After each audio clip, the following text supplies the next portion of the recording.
I love the state legislature. I have a lot of friends in the state legislature that I actually really do care about, and I love them as humans. Their, conversations with me recently have been very awkward. They're scared to talk to me. They're scared to be seen with me. It's hard because, Speaker and Senate President view transparency and accountability as though they are affronts to them personally.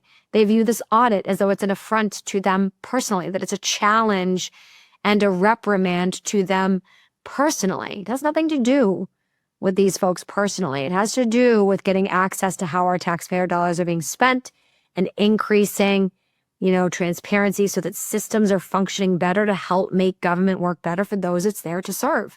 And shame on anyone who turns an audit into some personal threat to themselves and then, wages a war against an audit of our taxpayer dollars.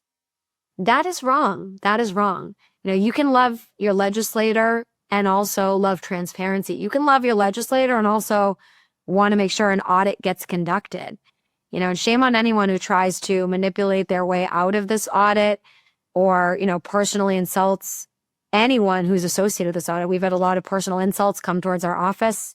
Our staff has dealt with really shameful behavior by some legislators, the way they've treated our office staff.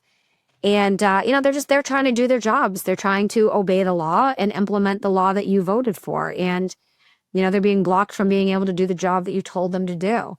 So we would like to be able to do our job. We'd like to get this audit done. We don't have the ability to cut funding like what you see at the federal level. We don't have that type of power in the Office of State Auditor. I'm elected by the people. I'm not appointed by the governor or by anybody else. I'm elected. So I answer directly to you, the people. And all we're allowed to do with respect to this type of an audit is simply audit and produce a report. We can't cut budgetary spending. We can't add budgetary spending. Really, we just are there to audit. So what is the problem? If there's nothing to hide, open up the door, let the sun shine in, and let's get this done. Enough with the antics, enough with the law breaking, and enough with the excuses. The tax-paying residents of Massachusetts have had enough. They made their decision. It's time to follow the law.